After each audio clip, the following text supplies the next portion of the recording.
Hey everyone, this is Jack G. Welcome back to my hobbies. This is the second episode in a two-parter. The first part was talking about knife steel. This episode is talking about knife sharpening. And they kind of go hand in hand, so see the first episode before you see this episode, because I think it'll make more sense.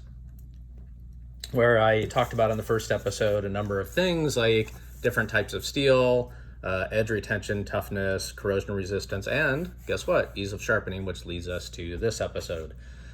The first thing I would say is if you're not a serious knife collector, if you buy a Benchmade, a high-end knife like a Benchmade, the part of what you're paying for, everybody calls it the butterfly tax. I'm not sure I buy that, but sure, you're paying a little bit more for a Benchmade just because of the name brand, but you're also paying for the service and the fact that it has lifetime sharpening. So, if your knife gets dull, you can send it back, so get two. And then send one back while it's being sharpened, and then kind of rotate them maybe or something like that. So you don't have to spend money on a knife sharpening system, and you don't have to spend a lot of money from what I found, and that's what I wanted to talk about here. So it's more of a layman's perspective on knife sharpening, not, I'm a professional and this is the system that I use and why, and to get a mirror edge and so on and so forth. The other thing that you can do, obviously, is there are a number of people that you can send your knives off to, and they will do an amazing, beautiful job of sharpening your blades way better than someone like I could do, someone like Apostle P. So check out his YouTube videos, and he talks about a number of things about how he sharpens and the edge that he puts on them at great length and great detail. Or, another third option is kind of like, as they say, the best thing about a boat is knowing somebody that has one, right? Or if you're moving, knowing somebody that has a truck. So clearly, people that know me know that I'm into knives and I have a sharpening system. So guess what? I'm their best friend when it comes time to sharpening. So, it's a give and take. So anyway, there's that. If you're not in one of those categories, this is what I've found. So the system that I like to use, and I've tried a number of things like this Strop here. This thing is garbage. Don't buy it. It's just too hard. It doesn't give at all. I don't know what I was thinking. So I'm going to take that out right now. That's right out. We'll get to the Strop in a minute. I kind of want to start from the sharpening down to kind of honing the edge to a razor's edge, and that's when we get into talking about the Strop.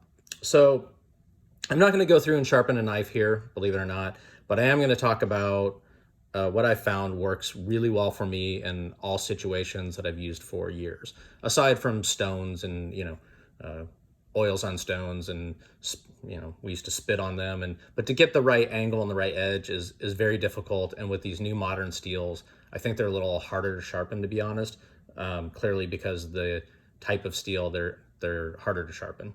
So the thing that I wanted to talk about here is, first and foremost, when you get a knife you're going to sharpen, is this is something I always tend to forget. And let's see, I can probably show you and like how dirty some of these ceramic rods are. But in any event, you could use something like Benchmade's cleanser. You can use Windex. Sometimes I just use these, lens wipes that you use for your glasses. But anyway, clean your blade first. That's number one. So that's something I always tend to forget. And you can see with this one, I tend to get mine pretty dirty because I use them. Second, and we'll move this out of here, is whether or not you're maintaining an edge on an existing knife, or you have to reprofile an edge, or it's lost its edge, right? So like they say, preventative maintenance is the best way to go. So I would say, before your knives get too dull, touch them up. And funny enough, the system that I'm going to talk about here that I really like is called the Spyderco Sharpmaker. And Nick Shabazz, who does an amazing job, obviously, on all things videos, coined the term, this is more of a sharp keeper than a sharp maker. And I don't disagree with that. And what he's basically saying is what I'm alluding to, like on this knife here, that was in terrible shape as far as, you know, it hadn't been sharpened because you know, it just went through a lot of hard use, is that using a system like I'm going to show you here, the Spyderco Sharpmaker, it doesn't do a great job when you have to reprofile or put an edge on something first. It's really good at keeping your knife sharp though. And the way that I managed to reprofile this and to give it an edge is to go to something much, you know, much harder, which is this diamond, more coarse diamond edge. And this is a field sharpener, and it costs, you know what, let's just run down the cost of everything that I have out here. So the Sharpmaker system, I paid like $100 for it, but it actually goes for like $73.50 now on Amazon. I'll leave links, as I usually do, in the descriptions down here, over there, wherever the descriptions are, with a lot of information, by the way, with links, as I usually do. So, you know, take a look at the descriptions. Please, you know, like and subscribe, blah, blah, blah. This is the what is this thing called? Not the Sharpmaker, my bad. That's obviously the Spyderco. This one is called the, what do they call this thing again? I think it's called the, oh my gosh, where are my notes here? I believe it's a field sharpener is what it is. I'll leave a link to it, but how much was it? Oh, here it is. No, $17.50, $23.95. Yeah, this is the, oh, sorry, it's the Work Sharp Guided Field Sharpener. That's a mouthful. No wonder I couldn't remember that.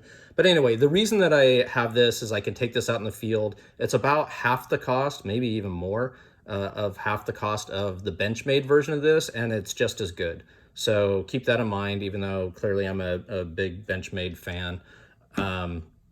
This is cheaper than the Benchmade version. I like it because it has the diamond edge sharpener. It also has these guides for like a 20-degree guide, which make it fairly simple to keep your you know, your edge geometry.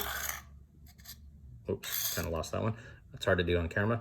With your edge geometry with the guide here as well. This is more coarse diamond edge. This is a little bit finer to go to. It has 3 different types of ceramic. You just turn here, ceramic. It's the same ceramic rod for more fine work, you know, once you get an edge. But it also has this one that you can do for fish hooks, etc. Another little for fine polishing to get a fine edge on your blades. It also has this leather strop, which is kind of crap, honestly. In fact, you can see I even cut into it. You can't use this. I'll show you what you should be using. But the reason I like this as well is that the Spyderco, once you start adding up the cost, if you start getting, you know, more ceramic rods, this one is, what did I pay for this? This is for an ultra fine. So this is like the last thing you want to do to get that fine, like razor's edge on your blades. You don't have to have this. I find it's helpful in this overall system. You'll see it's only $17.50. I only bought one, but in any event, buying these rods in the with the diamond, very coarse and fine, are very expensive with Spyderco. And in fact, Nick makes a pretty strong case for once you buy this and you start buying the diamond rods that don't hold up very well, you're starting to get into, you know, spending quite a bit of money. You might as well go buy what is the other super expensive ones? What is it? Edge Pro and some other ones. And some of these systems, they go from like $250 to like, I don't know, $500 and some dollars.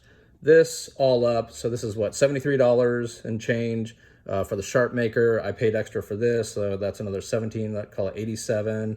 And the field sharpener, which I can use out in the field as well, and for other things, you know, you're at about $100 all up. Oh, sorry. And then the Strop, which we'll talk about, which is another like $10. So anyway, I think for around $100-ish, this is a great system.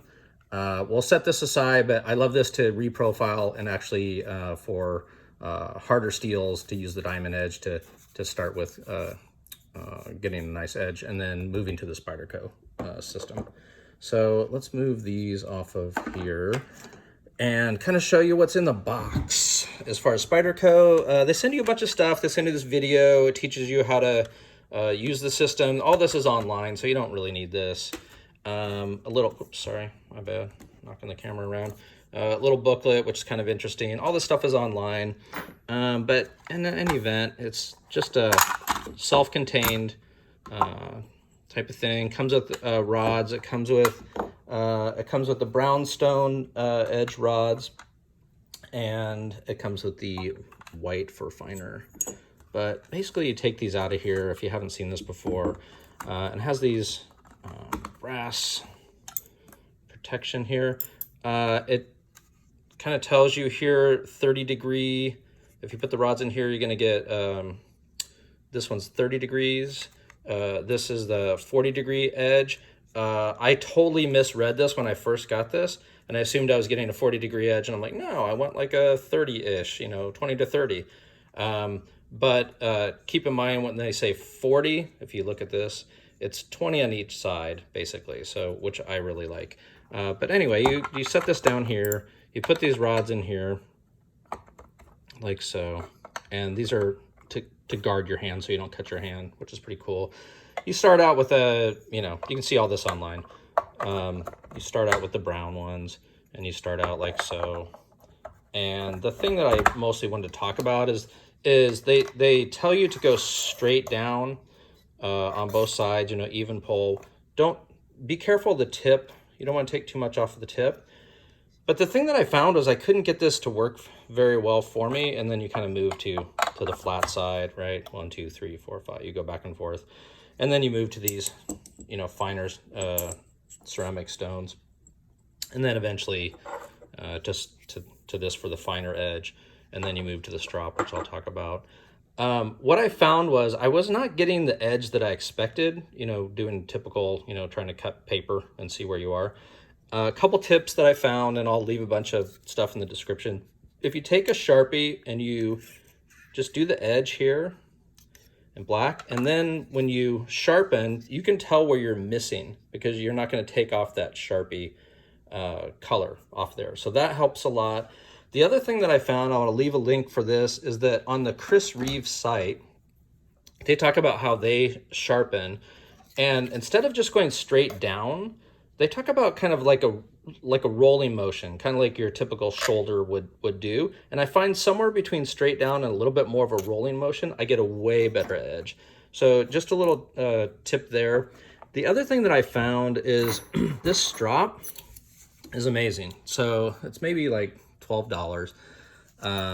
It's a little bit, you start on this side, you just, what you do, hook this onto like a doorknob or something, hold onto this edge. You've seen like the old barbershop movies, right, or whatever.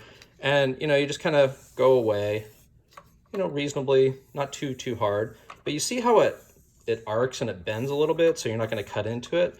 That's the problem with this. It doesn't give, and it's not long enough. So this is crap, okay? This thing is amazing. You hit it 10 times on each side. Flip it over to the soft side when you're done. After you sharpen it, this will put a razor's edge on it. Obviously, that's what they use for razors and barber shops, etc. So anyway, that's what I found works really well is a field sharpener that I can use for lots of stuff with the diamond edge, fairly inexpensive, combined with the Spyderco, which is the edge sharp keeper, more so than trying to make an edge, like Nick Shabazz says, and the strop, and you will be extremely happy no matter what your type of steel is. If it's like an S90 and it's hard to sharpen, between all of these things, diamond edge probably to start with, and then keeping an edge with a Sharpmaker, all around $100. So this is what I found is a great system. So hopefully this gave you some good information, more from a layman's perspective, and doesn't get too deep in various knife systems and spending like $500 to $1,000. So hopefully you found some good information here. Mahalo, as usual. I'll leave a bunch of links. Please click like, subscribe. I want to keep going with this. I see the first part of this episode on steels because I think that helps you kind of understand sharpening, Sharpmaker, sharpening, easy for me to say, before we talk about this. Mahalo.